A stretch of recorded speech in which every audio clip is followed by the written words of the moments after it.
Good morning. Well, actually, it's almost noon. He's getting ready to work on some fence and sharpen a stake.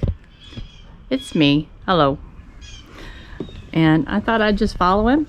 Got to put my little hat on though. I had a skin cancer taken off last year, and I don't want any repeats. So we'll go over here and watch. He backed into the fence. Accidents happen on the tractor a few months ago, and we haven't had any cattle up in this pasture, but he needs to get it taken care of so he can put some cattle over here. If we're lucky, we'll see maybe some bluebirds coming out of this little bluebird house right here. My mother-in-law had this bluebird house up for it's been there for years, and there's almost always bluebirds. It looks like it needs to be emptied. I hate to mess with it now because I saw some bluebirds down here the other day. So I think I'll just leave it alone this year. This spring, after I see them out of here, guess I need to take care of that. But anyway, I'm waiting on Hugh to get back over here. You can see where he broke the fence. But he's going to sharpen a stake. I don't know, I think these skills are actually important because so many young people are beginning to do little micro farming, and buying fence stakes are expensive. So it's nice if you can just sharpen your own and you know how to put it in the ground and then how to attach your wire to it. So let's go with that. He's getting ready to hopefully get on his tractor and come on over. I think I got ahead of him a little bit. But he'll be here in a moment. He doesn't get in too much of a hurry, but he gets a whole lot of things done, so I guess that's okay. Reminds me of my own daddy. My daddy just never seemed to get in much of a hurry, but he could work circles around the younger crowd. All right, here we go. Loud tractor.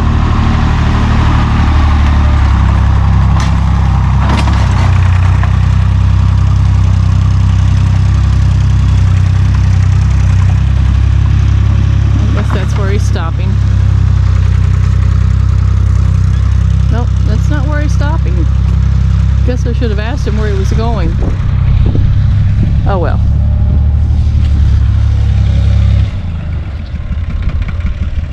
Oh yeah, this is where he's going. I guess he has the stake on the back of the tractor.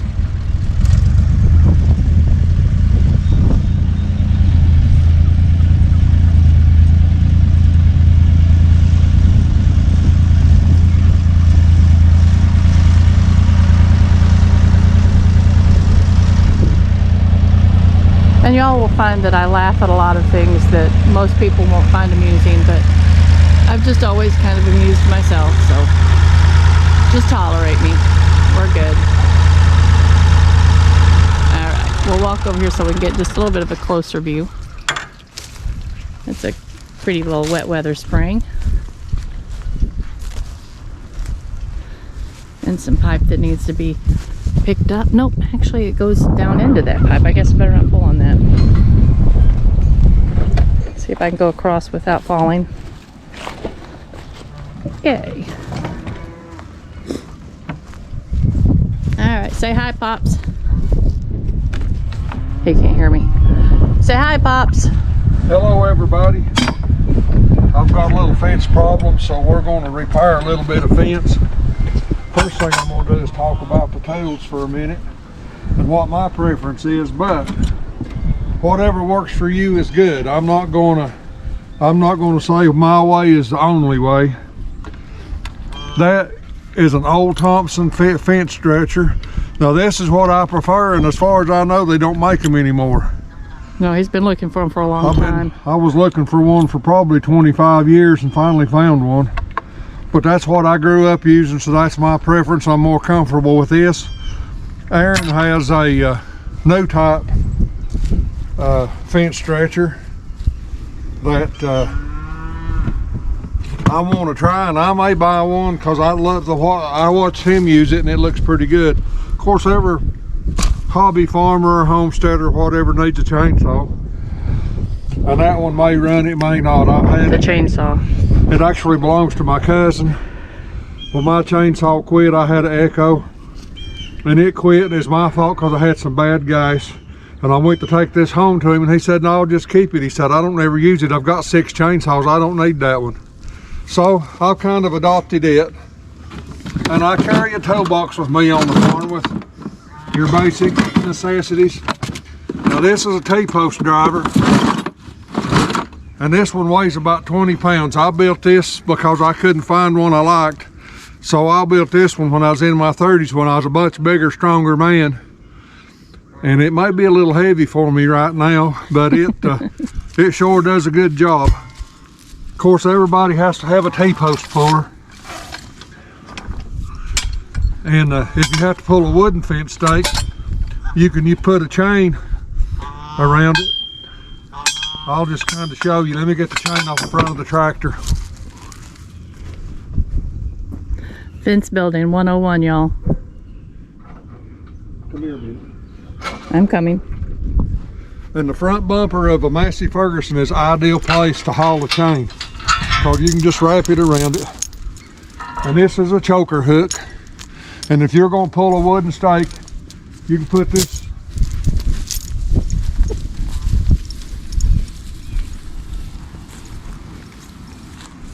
this around a stake like that. And then use that hook on that post driver, on that T-post puller, and hook in this chain and pull that wooden stake right out of the ground. And I prefer a 19-ounce hammer or 20-ounce hammer. And now this is we're going to change this post right here because it's rotted off. And he broke it with the And we're going to tractor. straighten that one. These are locust fence stakes, and they've been in here probably 30, 40 years. And locust is, like I said on previously, locust is Mother Nature's treated wood, but it will rot just like treated wood will rot. So we're going to, a lot of people use these to drive steeples with. I use them nothing but pulling, doing clips, and I prefer this design right here, because the other ones are sharp and they're good about pulling staples, but for bending the clips on the wire, you can hook it and roll them. It just makes it easier for me. Now that's my preference. You use whatever suits you. And if you've got livestock, be sure and do everything you can to find your old steeples, That's where a big magnet comes in handy. because they will eat them. A cow will eat them if they're in tall grass or something. And then you'll wind up with a cow with what they call the iron stomach. And then that's usually the end of your cow, because it will kill them. You can put a magnet in their stomach, and we have done that before. And that gives us something for the wood to attach to. And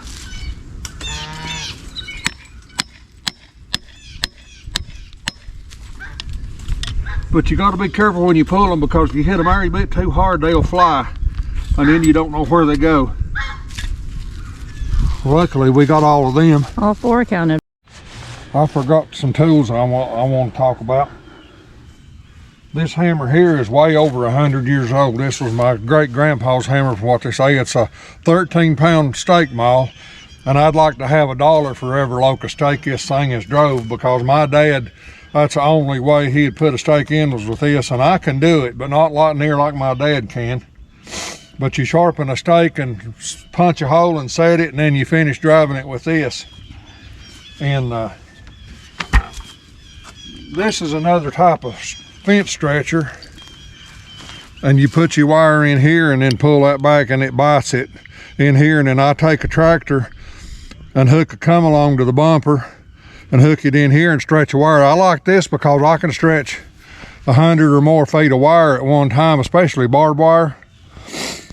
I'll run 4 strands up and lay them on the ground, then I'll put them up one time, but I can stretch 100 foot or more with this. Is why it's just so much faster. And this is a newfangled thing they made for bending these T-post clips. And I really like it. I bought it on Amazon. We buy a lot of things on Amazon. I buy everything I can. We on don't like Amazon going to the 'cause it's store. much cheaper. But you can hook this on the. You can hook this all the way to the T-post clip.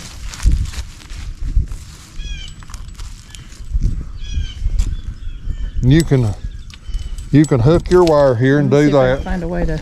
And then you can, that little hole you put right there, I believe my hole's about rusted shut. And then just, all you gotta do is just twist it, just like so. And it does a good job. I'm happy with it, and it's fast, and it weighs a lot less than a power pliers. And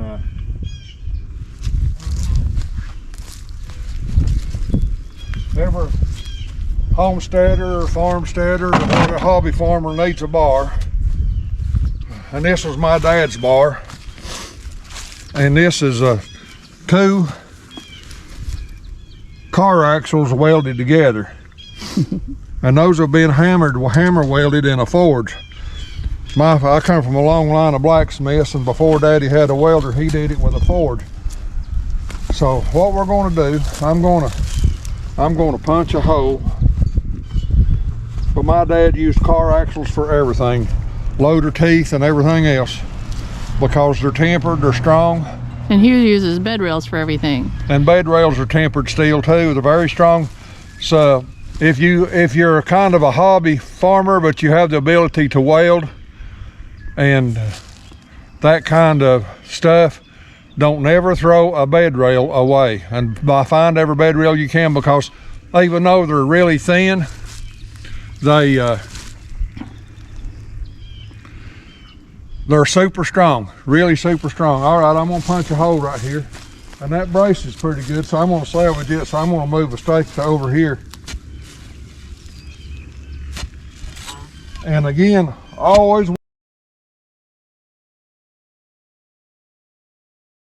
wear safety glasses and gloves when you're around barbed wire. He has the safety glasses on top of his hat. Yeah, but I'm not fooling with the stretching wire right now. Okay. They're sawing. Okay, I'll let you slide. I'll put me a couple of pieces of PVC pipe in my utility box, and I haul my shovels and my bars and hammers and stuff in that. Works out pretty good. It's just handy. All right, we're going to sharpen a stake. And I've got my gloves and my safety glasses on. You have your earplugs in? Huh? Earplugs? I wish I had some earplugs. I don't have any anymore. I took them all to Aaron. Sounds like I need no, I hadn't used order this some saw from Amazon. I haven't used this saw in quite a while, so it may start easy, it may not.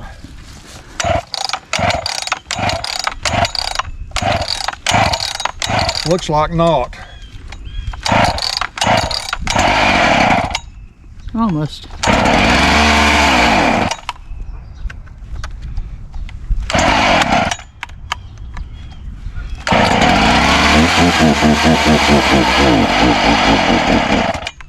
It'll go here in a minute. That makes me tired. I haven't run it in a couple of months. And I always dump a gas out of my saws or run them out of gas, because the ethanol gas goes bad pretty quick, and I'm not gonna pay $4 a gallon for ethanol free.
so that driftwood's been in the family as longer than I have, and I've been in the family for 42 years.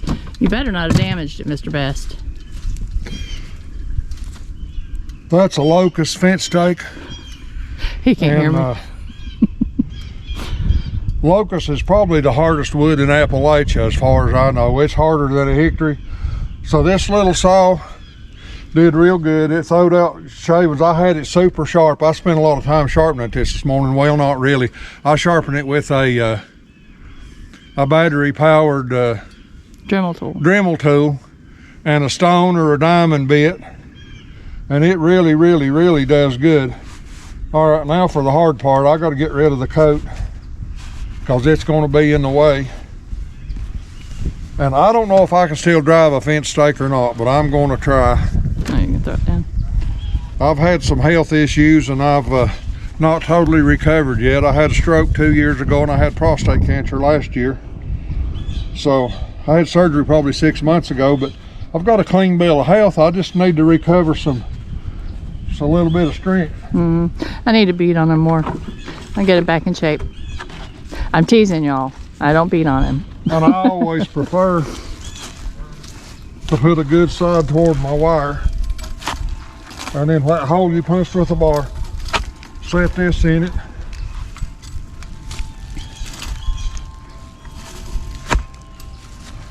If I can't drive it, I'll go get the backhoe and put it in the ground. But this is just the old way of doing it. He's gonna have to have a nap this afternoon. Just a little bit tall, but we can do it. It's a good thing you're so tall.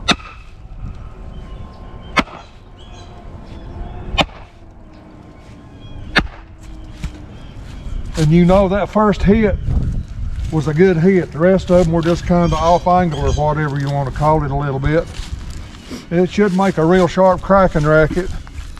And I'm going to lean it toward me a little bit because I have a tendency to knock it back. That's the sound we're looking for. Oops. I have a 1 stake a day limit, I believe now.